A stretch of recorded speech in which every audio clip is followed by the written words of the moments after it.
Hello friends, welcome to my YouTube channel Law Time. This is Harsha Mahajan and today I am going to discuss about Protection of Women from Domestic Violence Act 2005. ये सारे ही judiciary के exam में Delhi judiciary, Rajasthan, Gujarat, Andhra Pradesh सारे ही judiciary exam में MP ADP के exam में बहुत important है। इसे हम पूरे एग्जाम पॉइंट ऑफ व्यू से डिस्कस करेंगे। Part 1 में we have discussed Chapter 1 and Chapter 2. In this part, we will discuss Chapter 3 from Section 4 to Section 11. So let's get started. Start करने से पहले हम चैप्टराइजेशन देख रहे थे so that आपको थोड़ा सा रिवाइज हो जाए। चैप्टर 1 में हमने पढ़ा था प्रिलिमिनरी में हमने डेट्स पढ़ी थी। चैप्टर 2 में हमने डोमेस्टिक और इसमें डेफिनेशंस पढ़ी थी, बहुत सारी डेफिनेशंस पढ़ी थी। चैप्टर 2 है सिर्फ सेक्शन 3 डोमेस्टिक वायलेंस बताता है, तो वो हमने देखा था चैप्टर 2 में। आज हम देखेंगे powers and duties of protection officer, service provider etcetera from section 4 to section 11। अब इनकी पावर्स क्या है, ड्यूटीज क्या है, ये सारी चीजें और जो भी ऑफिसर्स है इन सबके पावर्स एंड ड्यूटीज हम आज के पार्ट में डिस्कस करेंगे और कुछ इंपॉर्टेंट केस लॉज हम देखेंगे जो हमारे प्रीवियस वीडियो में हमको देखना थे पर हम नहीं देख पाए थे, तो हम उसके प्रीवियस वीडियो के केस लॉज आज हम डिस्कस करेंगे। तो पहले हम केस लॉज देख लेते हैं। 2 केस लॉ है, ये बहुत इंपॉर्टेंट है, एग्जाम में ये केस लॉ आ सकते हैं। सबसे पहले हम बात करते हैं हीरल पी हरसोरा वर्सेस कुसुम नर्तोन दास। इस केस में क्या बोला था? इस केस में ये बोला गया था कि जब हमने रिस्पोंडेंट की डेफिनेशन देखी थी, रिस्पोंडेंट की डेफिनेशन कौन से सेक्शन में दी थी? क्यू में दी थी रिस्पोंडेंट की डेफिनेशन, और उसमें हमने देखा था कि सिर्फ वो एडल्ट मेल मेंबर की बात कर रहे थे। तो क्या सिर्फ एडल्ट मेल मेंबर ही इंक्लूड होगा रिस्पोंडेंट में?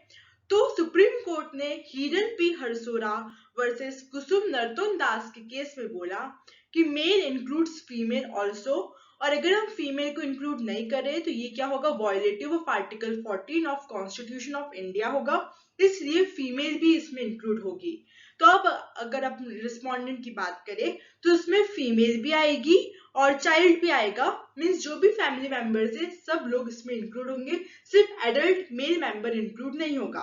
तो एडल्ट को भी उन्होंने हटा दिया और फीमेल का भी उन्होंने इंटरप्रिटेशन दिया कि फीमेल में भी आ जाएगा। और तो बैरेक्ट पे अगर हम देखें तो बैरेक्ट में अभी चेंज नहीं हुआ है, पर इस केस लॉ के बाद फीमेल भी इंक्लूड हो चुकी है। सुन शायद बैरेट में भी चेंजेस आ जाएंगे।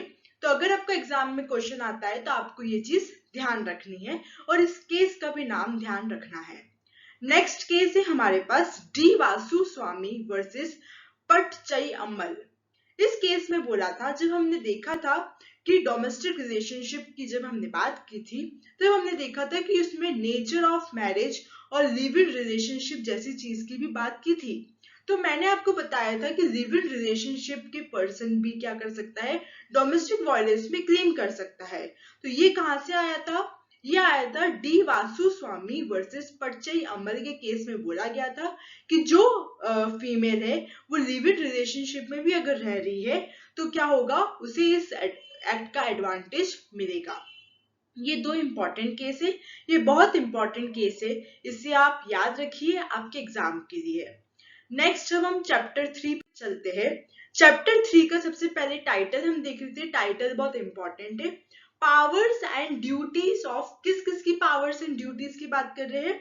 तो protection officer, service provider etcetera, इन सबके हम जैसे service provider, medical facility, police officers, magistrate, जो भी अथॉरिटीज है उन सबकी हम पावर्स एंड ड्यूटीज की बात करेंगे इस चैप्टर में। सबसे पहले है हमारा सेक्शन 4। सेक्शन 4 कहता है इंफॉर्मेशन। क्या कर रहे हैं हम? इंफॉर्मेशन दे रहे हैं किसको? प्रोटेक्शन ऑफिसर को। And excursion of liability of इंफॉर्मेंट, liability of इंफॉर्मेंट, जो भी इंफॉर्मेंट है जो क्या कर रहा है? इंफॉर्मेशन दे रहा है, उसकी क्या है? लाइबिलिटी नहीं बनती है कोई भी। तो सेक्शन कहता है एनी पर्सन, सो ये वर्ड जो है बहुत इंपॉर्टेंट है। एनी पर्सन जो है वो क्या कर सकता है? कंप्लेंट फाइल कर सकता है। Any person who has reason to believe, अगर उसे ऐसा लगता है, अगर उसके नॉलेज में है, उसको ऐसा लगता है, उसके पास एक रीजन है to believe that an act of domestic violence has been or is being likely to be committed, past present future तीनों टेंस की इसमें बात करी है, may give information about it to the concerned protection officer। इस पूरे act में हम प्रोटेक्शन ऑफिसर की बात करेंगे। ये क्या करेगा, प्रोटेक्शन ऑफिसर को ये क्या करेगा, इन्फॉर्म करेगा कि यहाँ पे क्या है, डोमेस्टिक वायलेंस हो रहा है या फिर हो सकता है।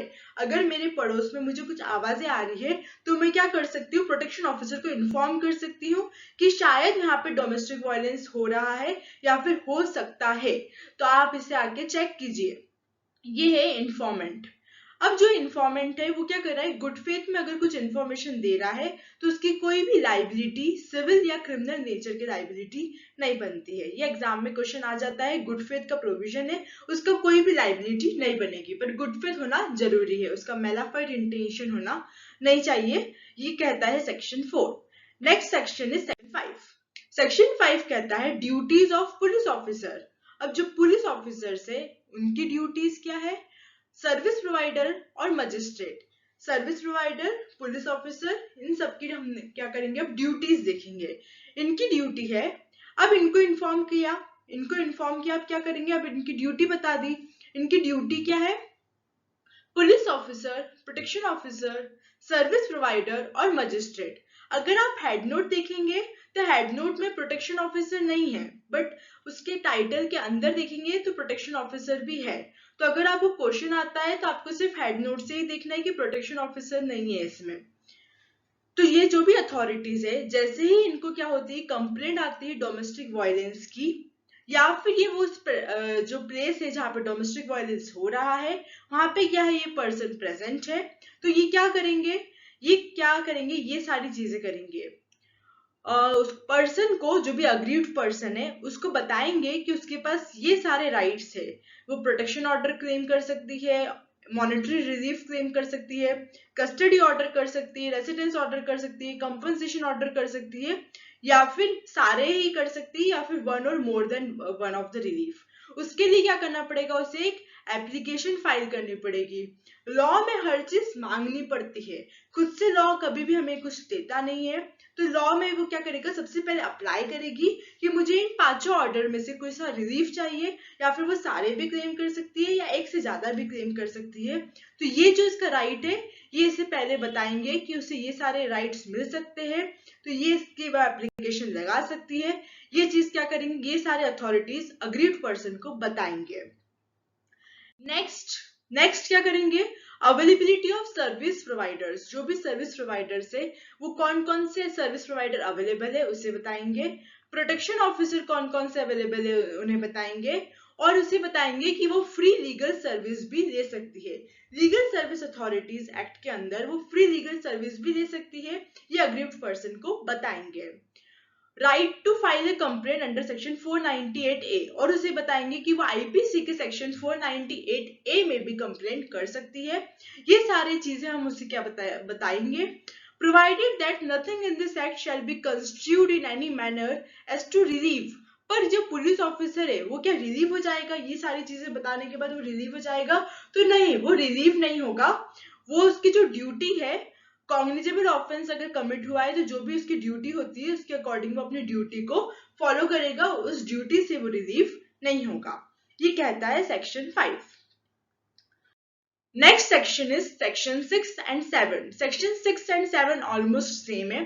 ड्यूटीज बताइए, ड्यूटीज ऑफ शेल्टर होम बताइए 6 में, ड्यूटीज ऑफ मेडिकल फैसिलिटीज बताइए 7 में। इसमें क्या बता रहे हैं, इसमें बता रहे हैं, ये बहुत इंपॉर्टेंट क्वेश्चन है, इससे क्वेश्चन आता है कि कौन कौन अप्लाई कर सकता है।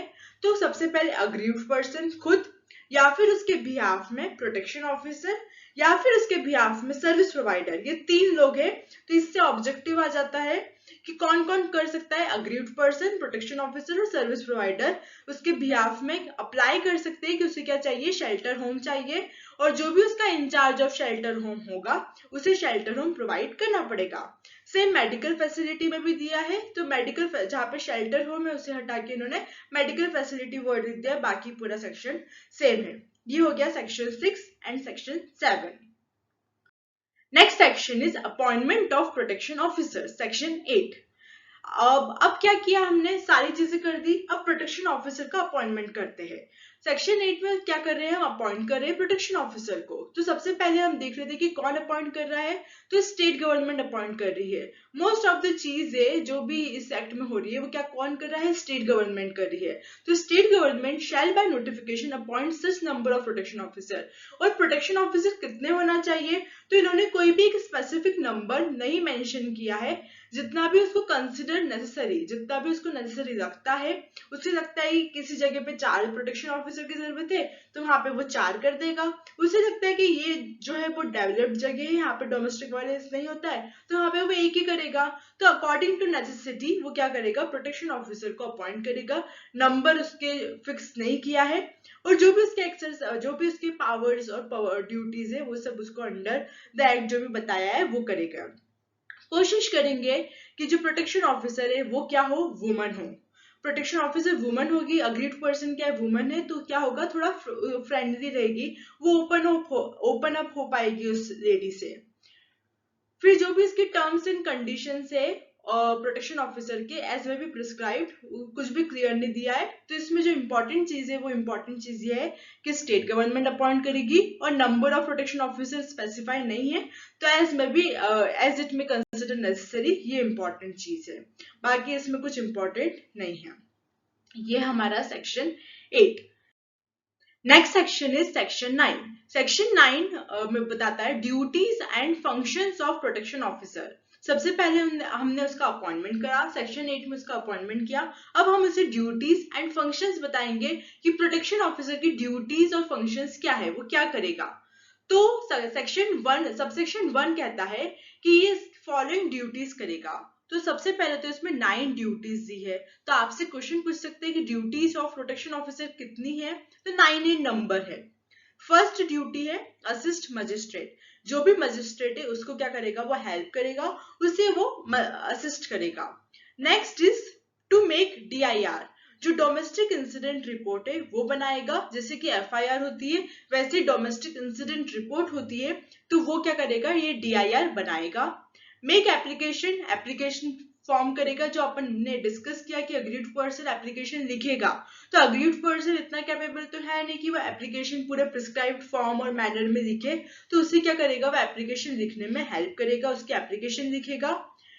इंश्योर करेगा कि agreed person, AP means agreed person, ensure करेगा कि अग्रीड पर्सन को लीगल एड मिले, प्रॉपर लीगल एड मिले। मेंटेन ऑल, जो भी सर्विस प्रोवाइडर्स है, मेडिकल फैसिलिटी है, जो भी ऑफिसर्स है, जो भी प्रोवाइडर्स है, वो इंश्योर करेगा, उसकी पूरी एक लिस्ट बनाएगा और फिर उसको अलॉट करेगा अकॉर्डिंग टू द नेसेसिटी। उसकी पूरी एक प्रॉपर लिस्ट बनाएगा कि इस जगह पे इस सर्विस प्रोवाइडर्स है। To make available shelter home available है कि नहीं है, ये मेक श्योर करेगा। और मेडिकल एग्जामिनेशन करेगा, एग्रीड पर्सन का मेडिकल एग्जामिनेशन कराएगा और इंश्योर करेगा कि उसको क्या मिले, मॉनेटरी रिलीफ मिले, क्योंकि पैसा बहुत जरूरी होता है उसके जीवन यापन करने के लिए, उसको मॉनेटरी रिलीफ मिलना बहुत जरूरी है। तो ASAP उसे क्या करेगा, मॉनेटरी रिलीफ दिलाएगा। और अदर ड्यूटीज जो भी प्रिस्क्राइब कर दी गई है वो ड्यूटीज वो क्या करेगा, परफॉर्म करेगा। ये है duties of protection officer. Section 9 का सबसेक्शन 2 कहता है कि जो प्रोटेक्शन ऑफिसर है, प्रोटेक्शन ऑफिसर किसके कंट्रोल एंड सुपरविजन में काम करेगा। ये बहुत इंपॉर्टेंट, वेरी इंपॉर्टेंट है, इससे क्वेश्चन आता है और इसे आप गलत भी कर सकते हैं। तो ये जो भी काम करेगा वो किसके कंट्रोल एंड सुपरविजन में करेगा। तो जो हमने फर्स्ट ड्यूटी पढ़ी थी कि वो असिस्ट करेगा मजिस्ट्रेट को, तो उसका सुपरविजन एंड कंट्रोल भी कौन करेगा, मजिस्ट्रेट करेगा। बट ये जो ड्यूटीज है वो किस किस की ड्यूटीज परफॉर्म करेगा, जो भी स्टेट गवर्नमेंट और मजिस्ट्रेट इसे कहेगा वो वाली वो ये ड्यूटीज परफॉर्म करेगा। पर कंट्रोल एंड सुपरविजन पूछेंगे तो क्या आप आंसर मार्क करेंगे, मजिस्ट्रेट। ये हो गया हमारा section 9। Next section is section 10। Section 10 कहता है कि सर्विस प्रोवाइडर्स कौन कौन होगा और उसकी ड्यूटी क्या होगी।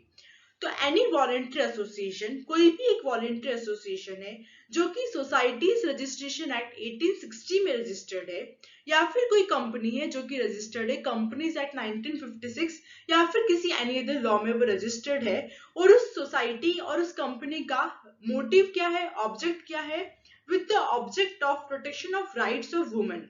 उसका मेन ऑब्जेक्ट क्या है, वुमेन को प्रोटेक्ट करना। प्रोटेक्ट कैसे करना है, बाय लॉफुल मीन्स, और इसको by providing legal aid, medical, financial और अदर असिस्टेंस।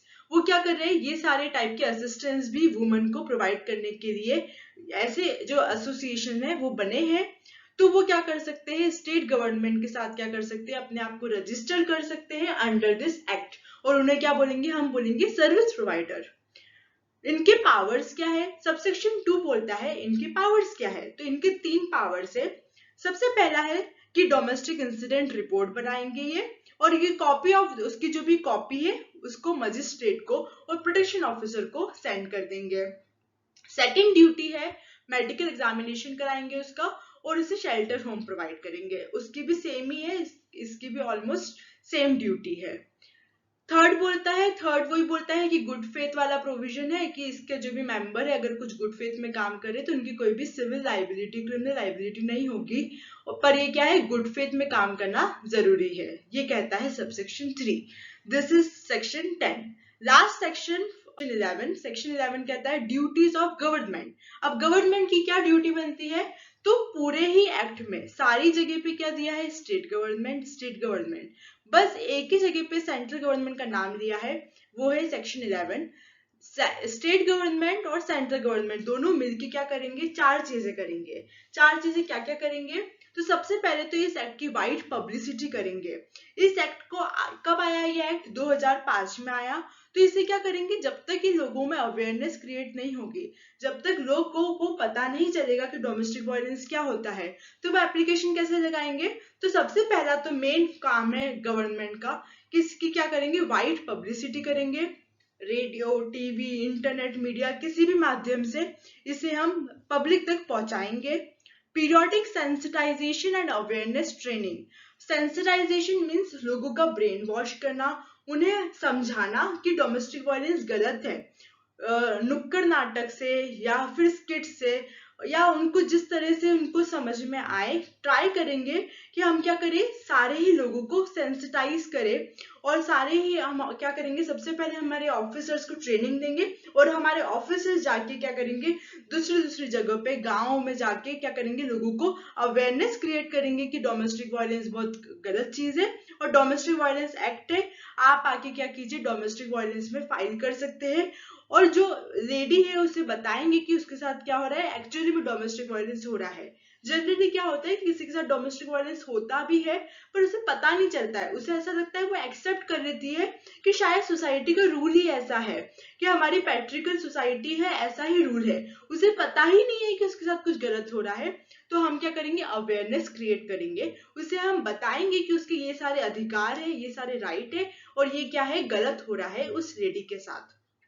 सेकेंड है, हम कोऑर्डिनेट करेंगे, जो भी लॉ मिनिस्ट्रीज है, होम अफेयर्स है, जो लॉ मेकर्स है, उनके साथ हम कोऑर्डिनेट करेंगे और उनको भी सर्विस प्रोवाइड करेंगे, और उन्हें भी हम बताएंगे, एक पूरा ये क्या करेंगे, एक सर्वे होता है, जैसे कि कोरोना के टाइम पे बहुत ज्यादा डोमेस्टिक वायलेंस बढ़ा था, या हमें कैसे पता चला, तो एक प्रॉपर सर्वे होता है, कहाँ पे डोमेस्टिक वायलेंस ज्यादा है, कहाँ पे डोमेस्टिक वायलेंस कम है, न्यूक्लियर फैमिली में ज्यादा है कि जॉइंट फैमिली में ज्यादा है, ये सारा क्या करेंगे, एक प्रॉपर सर्वे करते हैं।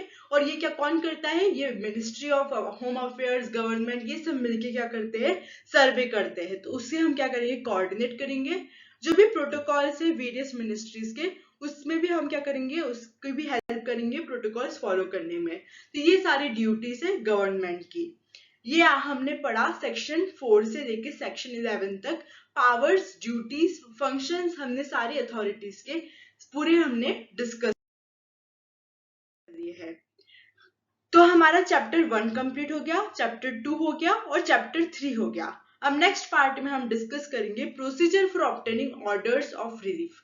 ऑर्डर्स और रिलीफ हम कैसे ऑब्टेन कर सकते हैं, सेक्शन 12 से सेक्शन 29, ये बहुत ही इंपॉर्टेंट पार्ट है, इसे हम नेक्स्ट पार्ट में डिस्कस करेंगे। आई होप आपको मेरा वीडियो समझ में आया होगा। आपको कुछ भी क्वेरी है तो आप मुझे कमेंट सेक्शन में कमेंट करके भी पूछ सकते हैं, और आप मुझे इंस्टाग्राम पे भी मैसेज कर सकते हैं। आप सभी के लिए मेरे पास एक और चीज है, अभी अभी हमने टेस्ट सीरीज स्टार्ट करी है जैसे कि सभी को पता है कि 6 मई को क्या है, एमपीसीजे का प्री का एग्जाम है 6 मई को। तो उसके लिए हम लोगों ने क्या किया है, 10 full length test series launch करी है, जो कि कब से स्टार्ट हो रही है, 13 अप्रैल से स्टार्ट हो रही है और 5 मई में ही एंड हो रही है। तो जो भी इस टेस्ट सीरीज को ज्वाइन करना चाहता है वो मुझसे कांटेक्ट कर सकता है।